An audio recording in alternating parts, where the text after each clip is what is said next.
Assalamualaikum warahmatullahi wabarakatuh. Perkenalkan, nama saya Kania Febrinia Mulyani, kelas non-reguler semester 2, mata kuliah Hukum Pidana dengan NPM 74 2012 11 77 dengan dosen Profesor Hajah Heni Nuraini SHMH dan asisten dosen Dr. Muhammad Rendi Aridayandi SHMH.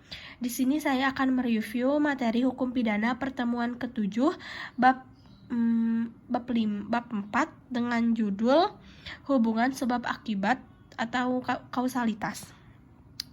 Digunakan untuk menentukan sanksi pidana dan pertanggungjawaban seseorang yang melakukan suatu tindakan.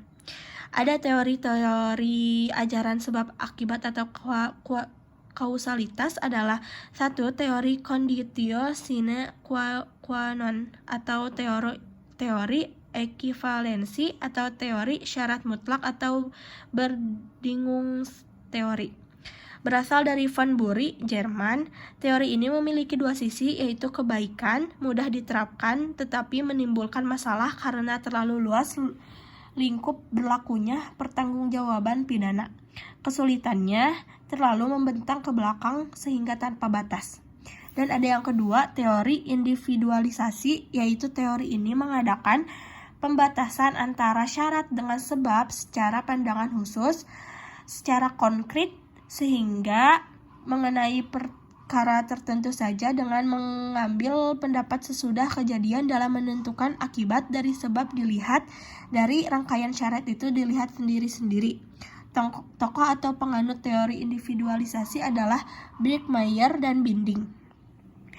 Ada yang ketiga, teori generalisasi. Teori ini melihat peristiwa sebelum kejadian, yaitu serentetan syarat yang merupakan perbuatan manusia dapat menjadi akibat dari suatu peristiwa dilihat dari perhitungan yang layak atau pengalaman hidup yang umum terjadi. Menurut teori ini harus dicari sebab yang sama untuk dapat menimbulkan akibat tersebut. Ukuran dari teori ini adalah keadaan atau kebiasaan sehari-hari dalam kejadian yang muncul. Ukuran yang diperlukan untuk menentukan bahwa sesuatu sebab itu layak untuk menimbulkan akibat dari penentuan subjektif dan penentuan objektif.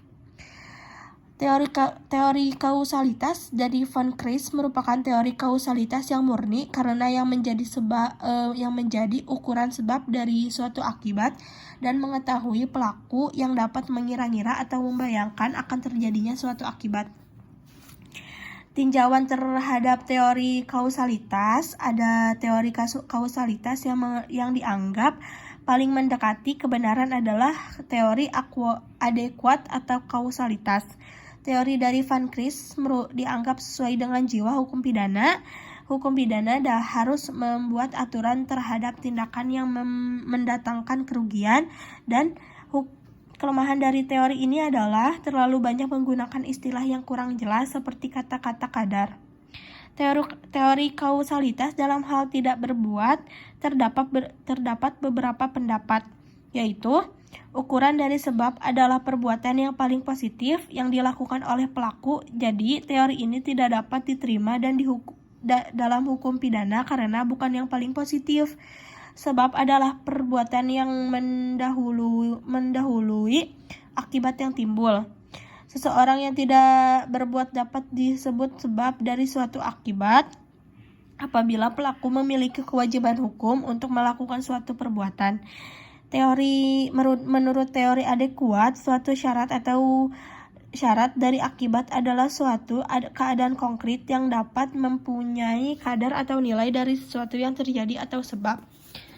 Sekian review materi pertemuan ke-7 dari saya.